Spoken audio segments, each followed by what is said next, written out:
हमें खराब समझा जाता है, हमारे साथ अच्छा व्यवहार नहीं होता है। क्यों? क्योंकि उनको पता है कि ये गरीब मजदूर है तो इसकी कोई जाति होगी। और ये इस देश में हुआ क्योंकि जाति बनाई गई, सफाई के लिए जाति बनाई गई, मजदूर के लिए जाति बनाई गई। और कुछ लोगों ने कहा कि पढ़ने लिखने वाली जाति हमारी है, सारा मलाई हम खाएंगे। तो ये संविधान उस जातिवाद के खिलाफ है। जब तक आपकी सरकार नहीं रहेगी आप नहीं बन पाएंगे अंबानी अडानी। आपको क्या लगता है?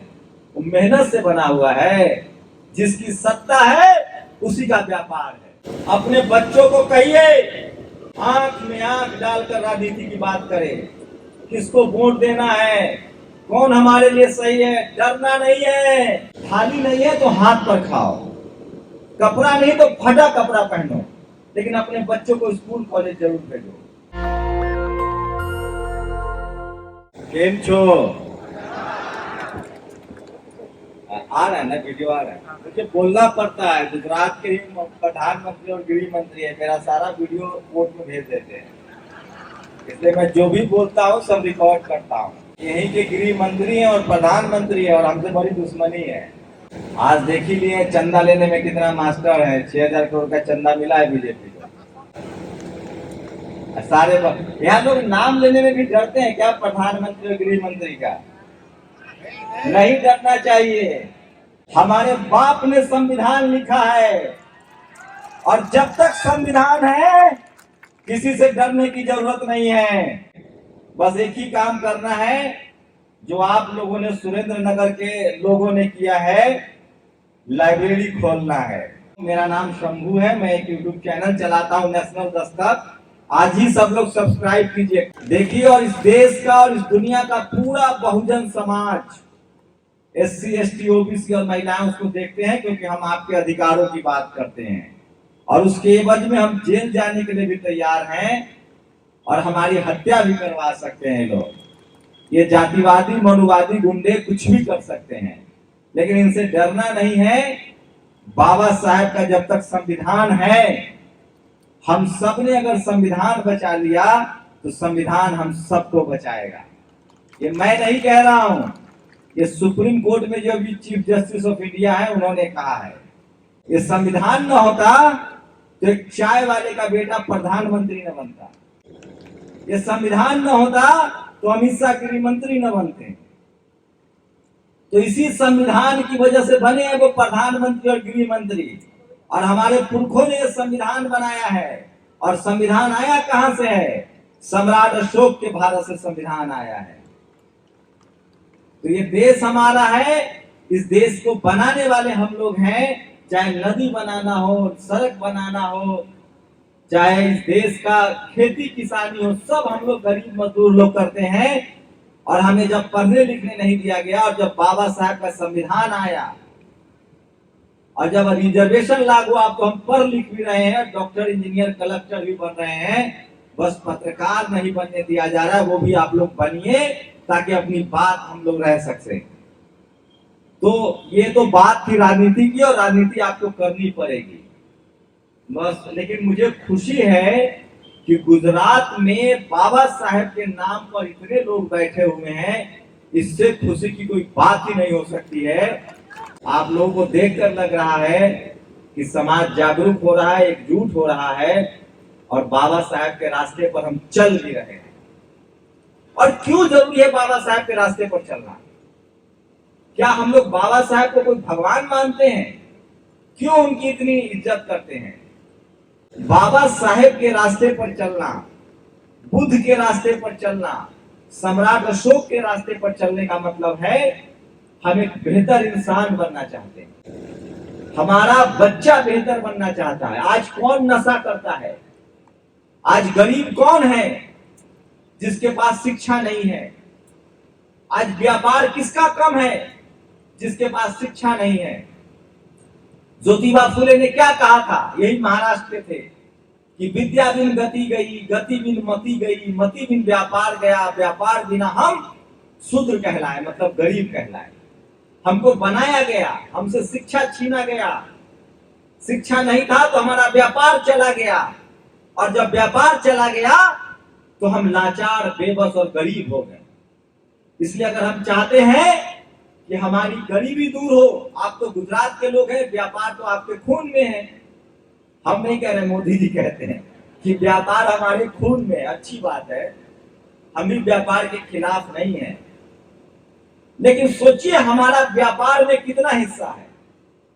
एक भी इस देश का दलित, पिछड़ा, आदिवासी, अल्पसंख्यक और किसान 10,000 करोड़ का मालिक नहीं है। लोग 10,000 करोड़ लेकर लूट के भाग जा रहे हैं। हम लोग इस देश को बनाने वाले लोग हैं। इस देश में मेहनत कश लोग, हम लोग भागने वाले लोग नहीं हैं और चोर नहीं हैं। हम इस देश को बनाने वाले लोग हैं। और जब पढ़ने लिखने का मौका आया है तो हम इसरो में वैज्ञानिक भी है, कॉलेज यूनिवर्सिटी में प्रोफेसर भी है और नौकरी भी कर रहे हैं। लेकिन इसी से इस जातिवादी लोगों का पेट में दर्द होता है। और जातिवादी लोगों का एक ही पहचान है, जो बाबा साहेब के खिलाफ बोले, समझिए वो जातिवादी है, महिला विरोधी है, चाहे वो किसी धर्म का हो। बाबा साहेब का किसी धर्म से कोई लेना देना नहीं है। उन्होंने संविधान में अधिकार दिया है कि जिसको जो धर्म मानना है मानो, किसी पर कोई रोक नहीं है।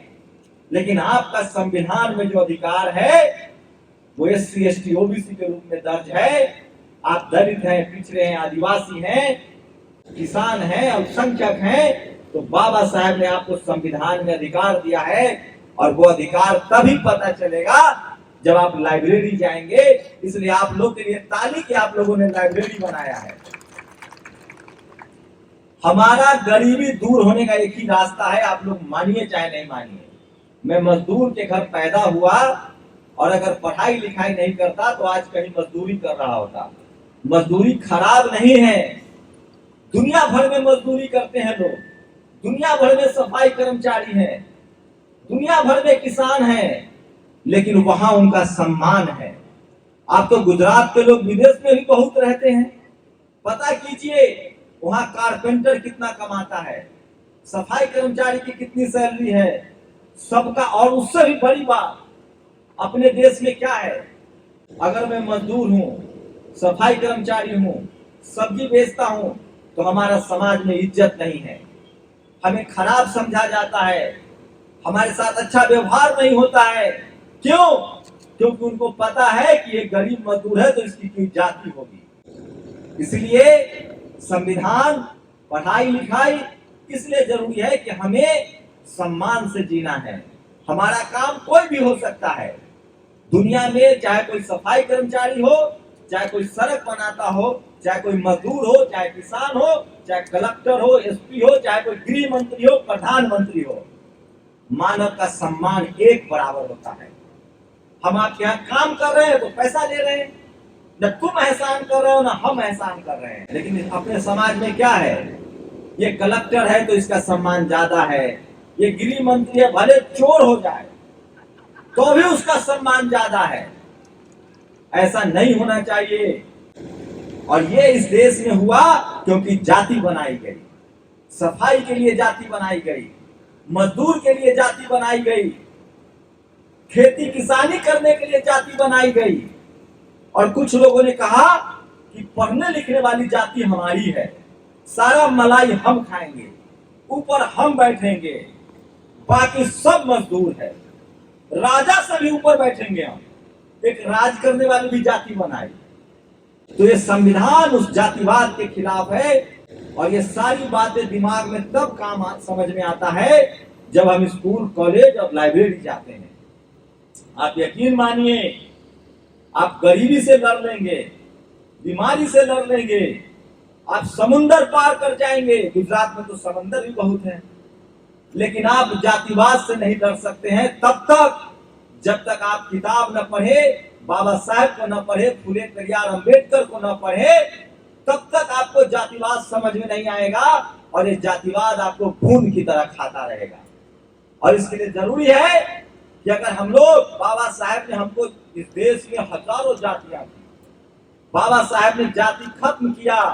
1950 में जब संविधान लागू हुआ तो जातियां खत्म हुई। और उन्होंने जो इस देश में शोषित वंचित लोग थे, जिनका जाति के नाम पर शोषण हुआ था, धर्म में शोषण हुआ था, उन सबको उन्होंने एक नया नाम दिया, SC ST OBC, जिसको बुद्ध बहुजन कहते थे। और आज हम लोग वही SC ST OBC किसान अल्पसंख्यक लोग एकजुट होकर हम ही गरीब हैं, हम ही लाचार हैं, हम ही बेबस है। हमारे बच्चे बगैर इलाज के मर रहे हैं, हमारे बच्चों के लिए स्कूल कॉलेज यूनिवर्सिटी नहीं है। हमारे आप सर्वे कीजिए, आप अपने आसपास देखिए, कौन सब्जी बेच रहा है, कौन मजदूरी कर रहा है, कौन ठेला चला रहा है, कौन लाचार बेबस है। और ताज्जुब की बात है, गरीब को तो चलो कोई सता रहा है, अगर कोई schedule caste SC ST OBC और किसान नौकरी में भी है आरक्षण लेकर, तो उनसे पूछिए कि क्या तुम सम्मान से नौकरी कर रहे हो। रोज उनको धमकी दी जाती है। हमें तो 15 साल कॉर्पोरेट में नौकरी की है। अगर आपके अंदर बाबा साहब की ताकत नहीं है, बोलने की ताकत नहीं है, तो आपको आरक्षण से नौकरी मिल तो जाएगी, वहां भी आपको जलील किया जाएगा। इन सब से बचने का एक ही रास्ता है, संविधान, किताब और लाइब्रेरी। इसलिए आप लोगों ने जो काम किया है, जिन लोगों ने चंदा दिया है, जिन एक तो चंदा तो खा रहे हैं 6-6 हजार करोड़ का, सोचिए उस चंदा से कितना स्कूल कॉलेज अस्पताल और यूनिवर्सिटी बनता, हर आदमी पढ़ता। इस देश में अस्पताल की जरूरत है सरकारी, इस देश में कॉलेज यूनिवर्सिटी की जरूरत है, तभी इस देश की सेना मजबूत होगी, किसान मजबूत होगा। लेकिन जिनको जिससे वोट मिल रहा है, लोग वोट की राजनीति कर रहे हैं। इसलिए आप लोगों को भी, मैं सीधे सीधे मुद्दे पर आ रहा हूं, आप लोगों को भी वोट की राजनीति करनी पड़ेगी। आपको जो बाबा साहेब ने एकमात्र अधिकार दिया है, जो सबसे बड़ा अधिकार है, और उसी अधिकार की वजह से आप यहाँ बैठे हुए हैं। जब हमें वोट का अधिकार नहीं था, तो 2000 सालों से हमारे ऊपर जातिवादी ठोका गया है और हम उसको घसीट रहे थे। ये जो वोट का अधिकार है हमारा, उस अधिकार के डर से लोग डरते हैं। और हमारी आबादी 90% है। अगर बिहार में जाति जनगणना हो गया है, 90% इस देश का दलित, पिछड़ा, आदिवासी और किसान है, अल्पसंख्यक है, और वोट हमारा है।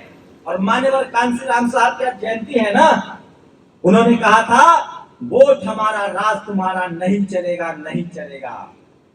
वोट से लेंगे CM PM, आरक्षण से लेंगे SPDM। जिस दिन इस देश का दलित, पिछड़ा, आदिवासी, किसान एक साथ वोट करने लगा, उसके बच्चे के लिए स्कूल भी बनेंगे, अस्पताल भी बनेंगे और लाइब्रेरी भी बनेगी। और उसी समाज में बड़ा बड़ा अंबानी, अडानी भी होगा। जब तक आपकी सरकार नहीं रहेगी, आप नहीं बन पाएंगे अंबानी, अडानी। आपको क्या लगता है? वो मेहनत से बना हुआ है, जिसकी सत्ता है उसी का व्यापार है। इसलिए एक बार कम खाइए, रात का खाना बंद कर दीजिए, ज्यादा स्वस्थ रहेंगे। जीभ चलाना सीखिए। हमारे लोग सारा काम जानते हैं, सड़क मेहनत का काम करते हैं, 45 डिग्री टेम्परेचर में खेत जोतते हैं, सड़कें बनाते हैं, नाला साफ करते हैं, बिल्डिंगें बनाते हैं। रहने के लिए हमारे पास झुग्गी है। बस एक काम नहीं करते हैं क्या, जो मैं कर रहा हूं, मुंह चलाना। अपने बच्चों को कहिए, आंख में आंख डालकर राजनीति की बात करें। किसको वोट देना है, कौन हमारे लिए सही है, डरना नहीं है। सबको एक ही जीवन मिला है। हमारी लड़ाई सम्मान से जीने की है, डिग्निटी से जीने की है। डरना नहीं है, आंख में आंख डालकर बात करना है, क्योंकि हमारा ये देश है और हम यहाँ के मूल निवासी हैं। आज हमें चंदा लेकर लाइब्रेरी खोलना पड़ रहा है।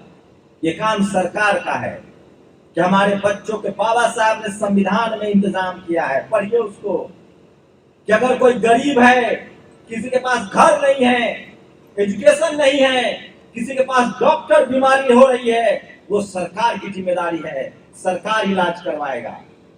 आज क्या हो रहा है? पढ़ाई में हमारी जमीन बिक रही है, इलाज में हमारा खेत, पैसा जो भी बचत है सब बर्बाद हो रहा है, क्योंकि हम लोगों ने नेता चुनना अच्छा छोड़ दिया है। हमें बाबा साहब जैसा नेता चुनना पड़ेगा। और सोचिए, हम लोगों का सबसे बड़ा जो दुश्मन है, आप लोग को जानकर हैरानी होगी, 3 दलित शेड्यूल कास्ट के जज हैं सुप्रीम कोर्ट में, अब हाई कोर्ट में भी जज बनने लगे हैं, सुप्रीम कोर्ट में भी जज हैं। किसान नहीं है, जाट पटेल गुर्जर मराठा जज नहीं है आज के डेट में।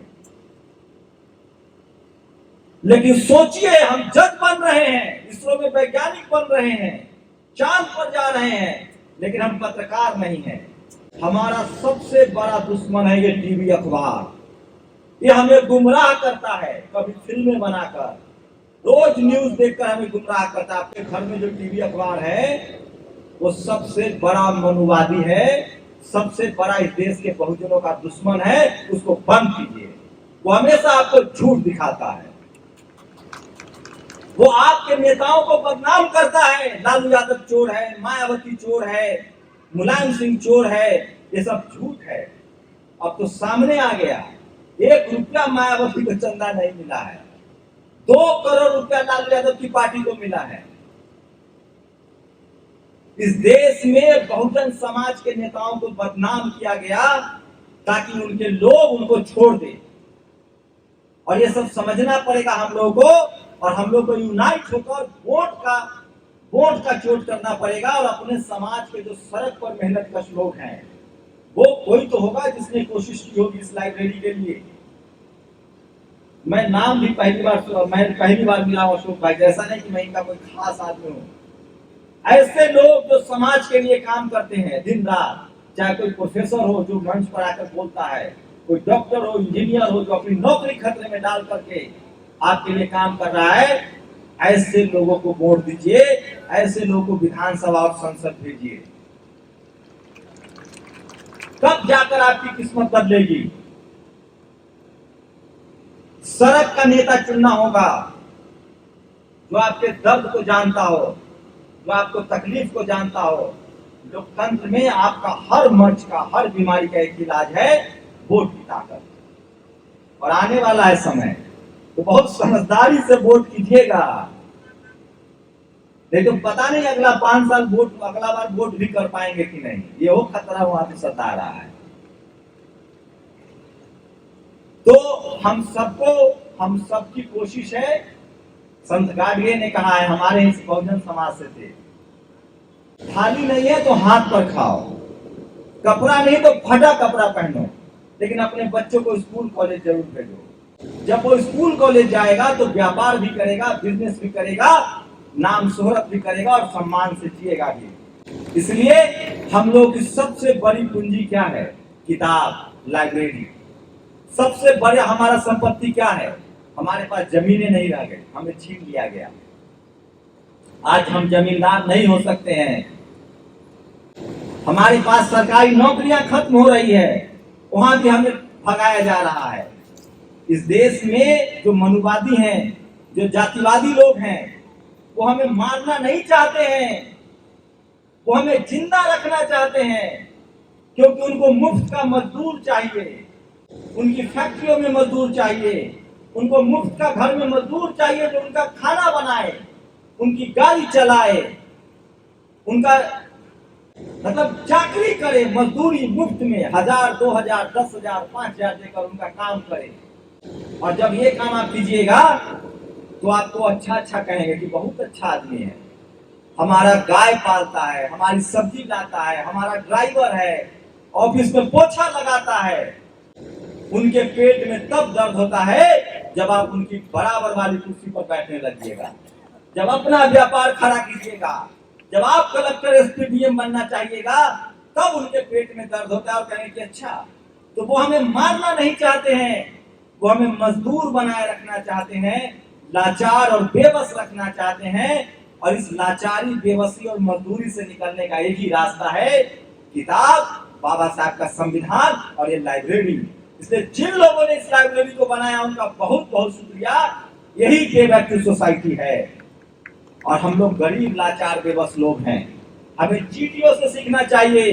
हमें एक रहना पड़ेगा, अपनी मेहनत की कमाई का 2-2, 4-4, 6 रुपए, 2-2 रुपए मिलाकर इस तरह से हर गांव, हर पंचायत, हर तालुका में लाइब्रेरी और स्कूल बनाना पड़ेगा। तभी हमारे बच्चे अपनी बेहतर जिंदगी जी पाएंगे। कौन नशा करता है सबसे ज्यादा? देखा आप लोगों ने? कभी चलते फिरते सोचिए 2 मिनट बैठ के, सिर्फ रील्स मत देखिए मोबाइल पर।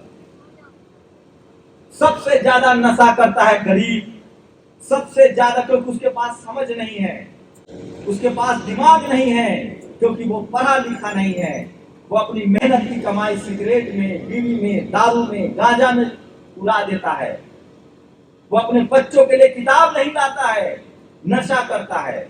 वो अपने महिलाओं को कपड़ा अच्छा नहीं देता है, नशा करता है। उसकी गलती नहीं है कि वो स्कूल नहीं गया, वो पढ़ाई नहीं किया, उसको सम्मान पता नहीं है। तो जब हम पढ़ाई लिखाई करेंगे तभी हमारी समस्याएं दूर होंगी और तभी हम आंख में आंख डालकर बात कर पाएंगे। और इसीलिए बाबा साहब ने कहा था कि अंग्रेजी पढ़ो, शिक्षा वो शेरनी का दूध है, जो पढ़ेगा वो दहाड़ेगा। मैं तो अदना सा आदमी हूँ, जो बाबा साहब ने रास्ता दिखाया उससे बड़ा कोई रास्ता नहीं है। और बाबा साहब ने कहा है एक हाथ में किताब और एक हाथ में संसद। तो जब भी कोई लाइब्रेरी बनेगी, मैं सोचिए दिल्ली से आया हूं, क्या जरूरत थी, लेकिन अच्छा लगा, इतनी संख्या में लोग बैठे हुए हैं। आप लोग जागरूक लोग हैं, समझदार लोग हैं, आप लोग देश को दिशा दीजिए। गुजरात में एक से एक महापुरुष भी पैदा हुए हैं, तो आप लोग की जिम्मेदारी है कि इस देश को बचाइए। आपके कंधे पर पूरा देश गुजरात की तरफ देख रहा है। गुजरात मॉडल का के बहुत लोगों को, पूरे देश को कहा गया कि गुजरात में देखिए, गुजरात मॉडल, गुजरात मॉडल, गुजरात में सब ठीक है। तो बिल्कुल ठीक है, आप जैसे लोग हैं, गर्व है हमें गुजरात पर, गुजरातियों पर, लेकिन सच्चाई क्या है ये देश को बताइए। और अब तो आसान है, अब टीवी अखबार की भी जरूरत नहीं है। जिस भाषा में आपको आता है गुजरात की सच्चाई लिखिए और देश को बताइए और अपने समाज को बताइए कि हमने लाइब्रेरी खोला है। मुझे फख्र है कि गुजरात के लोगों ने बड़ा काम किया है और ये शानदार लाइब्रेरी और उस पर बाबा साहब की मूर्ति है। आप सब लोगों को जय भीम, नमो बुद्धाय। देखिए, कोई रास्ता नहीं है, एक ही रास्ता है। व्यापार भी उसी तरह चलेगा जिसकी सत्ता होगी, जिसकी सरकार होगी, जिसका पुलिस होगा, जिसका नियम कानून चलाने वाला लोग होगा। तो ज्यादा कुछ नहीं कहना, आप सब लोग पढ़े लिखे और समझदार लोग हैं। गुजरात से ज्यादा समझदारी नहीं दिखती है क्या? तो आप सब लोग समझदार लोग हैं और आपने लाइब्रेरी बनाया, बहुत बहुत शुक्रिया। हमको सुना उसके लिए बहुत बहुत शुक्रिया। और मैं पूरे देश को बताऊंगा कि सुरेंद्र नगर में शानदार बाबा साहब के नाम पर लाइब्रेरी बनी है और गुजरात के लोगों ने जो किया है, इस देश के हर दलित, पिछड़े, आदिवासी, किसान, अल्पसंख्यक और गरीब लोगों को यही करना चाहिए। अंधविश्वास से हटकर, कर्मकांड से हटकर लाइब्रेरी, स्कूल और अस्पताल की तरफ जाना चाहिए। जय भीम, जय भारत, नमो बुद्धाय। नेशनल दस्तक की आपसे गुजारिश है कि अगर इसको बचाना चाहते हैं तो नेशनल दस्तक को सब्सक्राइब करने के लिए रेड कलर के सब्सक्राइब बटन को दबाएं, फिर बेल आइकन की घंटी दबाएं। नेशनल दस्तक को बचाने के लिए बहुत ज़रूरी है कि हर खबर को शेयर करें, लाइक करें, कमेंट जरूर करें।